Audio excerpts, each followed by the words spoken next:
দুর্গাপুরের সিটি সেন্টারে এক বেসরকারি শিক্ষা প্রতিষ্ঠানে নিটের ফলাফল ভালো হওয়ায় ডিজে বাজিয়ে নাচ পড়ুয়া থেকে প্রতিষ্ঠানের একাংশের।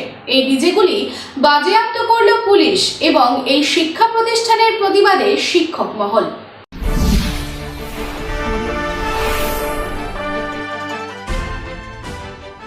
ডিজে বাজিয়ে শহরের প্রাণকেন্দ্র সিটি সেন্টারে রাস্তায় উদ্যম নাচ পড়ুয়া থেকে শিক্ষা প্রতিষ্ঠানের একাংশের।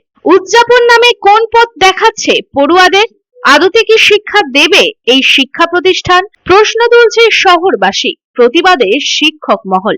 সোমবার বিকেলে দুর্গাপুরের সিটি সেন্টারের বেসরকারি এক প্রতিষ্ঠানে নিটের ফলাফল ভালো হওয়ায় ছাত্রছাত্রীদের নিয়ে উদযাপনের নামে প্রকাশ্য দিনের বেলায় ডিজে বাজিয়ে ছাত্রছাত্রীদের উত্তম নৃত্যের সাথে তাল মেলায় কোচিং সেন্টারেরও একাংশ। এরপরে পুলিশ এসে ডিজে বন্ধ করার নির্দেশ দেয়। বেশ কিছুটা এগোতে ফের ডিজে বাজায়।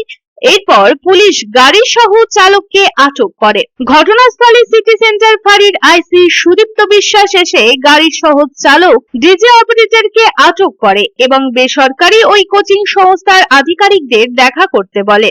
যদিও এই প্রসঙ্গে নেপালিপাড়া হিন্দি হাই স্কুলের প্রধান শিক্ষক কলিমুল হক বলেন, শিক্ষক হিসেবে এটা ভালো চোখে দেখছি না। ডিজে বাজিয়ে নাচ করা সভ্য কালচার নয়, এটি অত্যন্ত নিন্দনীয় ব্যাপার। শিক্ষা শিক্ষার জায়গায় থাকুক, ডিজে বাজিয়ে নাচ কোনো কাম্য নয়।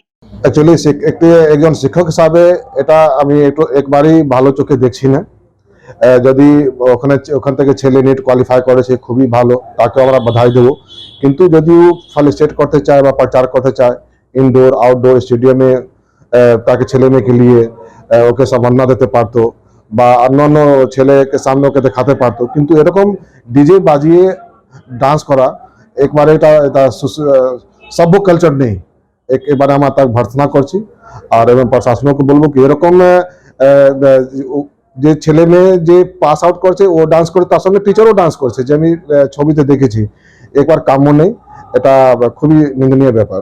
দুর্গাপুরে আগে ছিল না, আমি কোনোদিন দেখিনি এবং যে কোনো জায়গায় আমার দেশের মধ্যে বা রাজ্যের মধ্যে বলি এরকম কালচার যদি কেউ করছে ওটা ঠিক নেই। শিক্ষা জায়গায় থাকুক। যদি পাস আউট প্রত্যেক বাড়িতে অনেকও লোক কোয়ালিফাই করে সাফল্য পায়, কিন্তু এরকম উদ্যম ডান্স ডিজে বাজিয়ে কোনো কাম্য নেই। অপরদিকে এই প্রসঙ্গে ম্যানেজার মাধব আচারিয়া কি জানাচ্ছেন আসুন শুনে নিই। अरे आप लोग तो देख रहे हो, आज नीट का सेलिब्रेशन था, रिजल्ट सेलिब्रेशन, बस सिंपल थिंग। डीजे बजा के गाना चल रहा था, नाच हो रहा था। ये एक ट्रेडिशन है, एलएन का ट्रेडिशन है, ऐसे हर जगह हम करते हैं ऑल ओवर इंडिया में। हम एसडीएम सर को दिए थे लेटर, तो उसमें मेंशन नहीं था कि डीजे बीजे मेंशन नहीं था, but way considered that DJ is allowed. कुछ नहीं है, साउंड बंद किया था बस, वो बाय मिस्टेक क्या होता साउंड ऑन हो गया, दैट्स वाई वो पुलिस क्या किया डीजे को अंदर सीज कर लिया। आप लेके जाएंगे, उधर से ऑर्डर आया, हम लोग लेके जाएंगे। ऊपर से ऑर्डर आया, हम लेके जाएंगे। तुम कुछ भी करो, सो जाओ, हमको कोई दिक्कत नहीं, हम गाड़ी लेके जाएंगे। दो चंद करके भी कोई गाड़ी लेके जाएंगे। आप लोग चलो, आप लोग अपना कंटिन्यू करो। अभी गाड़ी थाना में जाएगा। जाएंगे कैसे फिर? चलो छोड़ दो ना, अभी गाड़ी जाएगा ना, सेंटर अभी जाएगा गाड़ी, अपने जाएगा गाड़ी चल।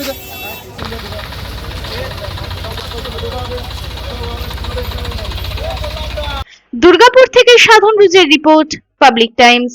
রানীগঞ্জ রামবাগান ডক্টরস কলোনি অবস্থিত সঠিক চিকিৎসার অন্যতম ঠিকানা সাধু মেডিকেল। এখানে নিয়মিত বসছেন রানীগঞ্জের সুনামধন্য doctor Deep Mukhopadhyay, MD general medicine, gold medalist, DM nephrology, kidney বিশেষজ্ঞ সোম থেকে শুক্র, এবং নিয়মিত বসছেন নিউরো বিশেষজ্ঞ ডক্টর সৈকত সাহা প্রতি বুধবার। এছাড়াও রিউমাটোলজি ও ডায়াবেটোলজি রোগ বিশেষজ্ঞ ডক্টর সুধা সত্য চ্যাটার্জি থাকছেন মাসের দ্বিতীয় শনিবার। MD DM endocrinology, gold medalist, sugar ও thyroid specialist doctor Subrata Chakraborty থাকছেন প্রতি মাসের দ্বিতীয় শনিবার। নাক কান গলা বিশেষজ্ঞ ডক্টর অমিত শঙ্কর গুপ্তা থাকছেন প্রতি বুধবার ও শুক্রবার। এছাড়াও ইউরোলজিস্ট ডক্টর রণবীর কুমার সাধু মেডিকেলে থাকছেন প্রতি শুক্রবার।